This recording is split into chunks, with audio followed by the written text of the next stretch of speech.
A very warm welcome to all of you to Self Selection Board, a one step towards uniform। मेरा नाम है शुभम वाशने। आज हम बात करने जा रहे हैं इडियम फ्रेज एंड वोकैबुलरी के बारे में। टॉपिक आपकी इंडियन आर्मी, नेवी, एयरफोर्स तीनों यूनिफॉर्म को पाने में मदद करेगा through CDS, NDA, AFCAT, INET and territorial army. अगर आपको इडियम फ्रेजेस वोकैबुलरी की पूरी प्लेलिस्ट चाहिए तो डिस्क्रिप्शन बॉक्स में उसका लिंक आपको मिल जाएगा। ये है लेक्चर 23। शुरू करते हैं। पहला हमारा इडियम है lost in the clouds. Lost in the clouds मतलब होता है कंफ्यूज होना।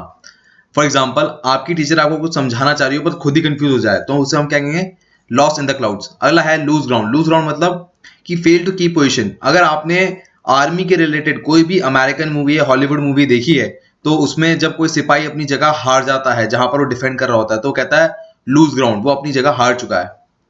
अगला है लाफ वन स्लीव्स। मतलब स्क्रीन क्लियर करता हूं आपके लिए पहले। यह है laugh in one sleeves. Laugh in one sleeves में होता है सीक्रेटली। कई बार ऐसा होता होगा, मुंह पे हाथ रख के हंस रहे होते होगे क्योंकि जिससे किसी को पता लग जाए कि आप हंस रहे हो। तो इसका मतलब होता है लाफ इन वन स्लीव्स, मतलब सीक्रेटली हंसना, किसी को पता ना लगे। अगला है leave no stone unturned. Leave no stone unturned मतलब होता है to make all possible effort to achieve something. किसी को पाने के लिए जी तोड़ मेहनत कर देना कि भाई ऐसा ना हो कोई मेहनत के लिए कोई चीज रह जाए। आगे है leap in the dark. Leap in the dark मतलब होता है टू रिस्क डेलिबरेटली, मतलब जानबूझ के ज्यादा खतरा उठाना किसी चीज को पाने के लिए, तो उसे हम कहेंगे leap in the dark. Look sharp मतलब होता है केयरफुल देखना। जैसे एग्जांपल देखिए, look sharp the bus is moving. ध्यान से देखो, बस आ रही है या बस चल रही है। आगे चलिए। Let the cat out of the bag. Let the cat out of the bag मतलब होता है टू डिस्क्लोज, मतलब कोई सीक्रेट हो और उसको आप गलती से रिवील कर दें या जानबूझ के रिवील कर दें, उसको हम कहेंगे let the cat out of the bag.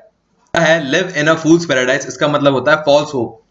मतलब जैसे आपको किसी चीज की उम्मीद हो रही है बट वो कभी नहीं होगा तो उसका मतलब होता है फॉल्स होप। फॉर एग्जांपल, आप 25 साल के हो गए, आपको लग रहा है मेरी अभी हाइट बढ़ सकती है, तो ये क्या है, फॉल्स होप कि भाई 25 साल की उम्र है तो किसी की हाइट नहीं बढ़ती है। अगला है लायंस शेयर। लायंस शेयर मतलब होता है लार्ज पार्ट। फॉर एग्जांपल, आपका ना प्रॉपर्टी में बहुत बड़ा हिस्सा हो, मतलब 75% प्रॉपर्टी आपकी हो, तो आपका क्या है वो लायंस शेयर, मतलब आपका हिस्सा बहुत बड़ा है।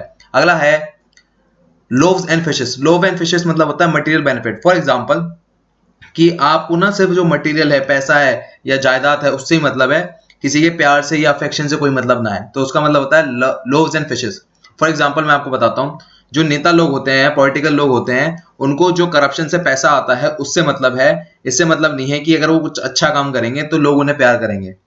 आगे है लाइव वायर। लाइव वायर मतलब होता है एनर्जेटिक। कोई इंसान बहुत ज्यादा एनर्जेटिक हो उसको हम कहते हैं लाइव वायर। आगे है look a gift horse in the mouth. Look a gift horse in the mouth मतलब होता है criticise a gift. For example, आपको कोई गिफ्ट मिला और बजाय उसको अप्रिशिएट करने के आपने उसे कह दिया यार ये तो टेढ़ा मेढ़ा है, पता नहीं कैसा दे दिया हमें, और किसी का उठा के हमें ही दे दिया लगता है, तो उसे कहते हैं look a gift horse in the mouth. अगला है lose one side. Lose one side मतलब होता है कि सेल्फ कंट्रोल खो देना। कि भाई आपको फॉर एग्जांपल कोई, जैसे फॉर एग्जांपल आपको विक्ट्री मिल गई, उसके बाद अपना सेल्फ कंट्रोल ही छोड़ दिया आपने कि भाई लापरवाही से काम कर रहे हो उसके बाद, तो ऐसा नहीं चलेगा, तो उसे हम कहते हैं लूज वन हेड। आगे है long and short. Long and short मतलब होता है किसी चीज को ब्रीफली एक्सप्लेन करना। आगे चलते हैं। अगला इडियम है Latin and Greek. Latin Greek मतलब होता है इनकॉम्प्रिहेंसिबल, मतलब किसी चीज को समझ में ना आना। फॉर एग्जाम्पल, कोई टीचर है आपको पढ़ा रही है, आपको कुछ समझ में नहीं आ रहा, तो हम क्या कहेंगे उसे लैटिन एंड ग्रीक फॉर्मेट में पढ़ा रही है, हमें कुछ समझ नहीं आ रहा। कट।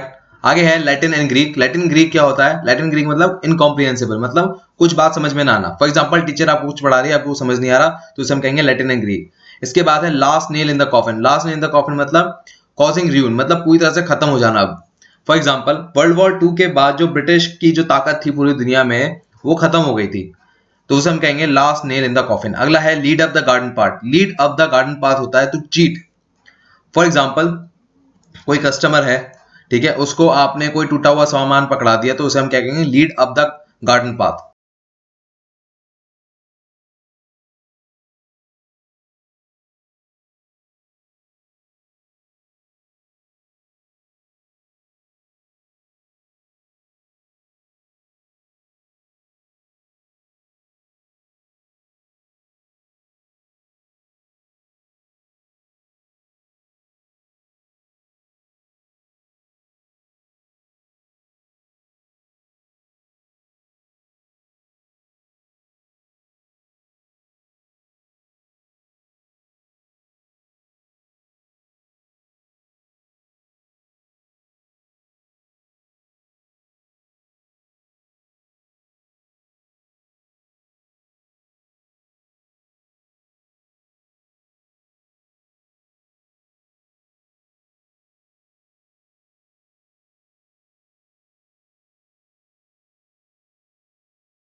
होता है वीडियो का एंड। ये सारे वर्ड लिए गए हैं ऑब्जेक्टिव जनरल इंग्लिश से। अगर आपको बाकी वर्ड्स भी देखने हो कि और कैसे और ग्रामर आपको ज्यादा समझनी हो तो ये बुक काफी अच्छी है। इसकी रेटिंग अमेजोन पे एज अ बेस्ट सेलर है।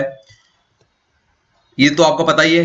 कमेंट लाइक शेयर कर दीजिए। अगर वीडियो अच्छी लगी हो, बहुत अच्छी लगी हो तो खाने पे इन्वाइट कर लीजिए। मैं लेता हूं आपसे विदा।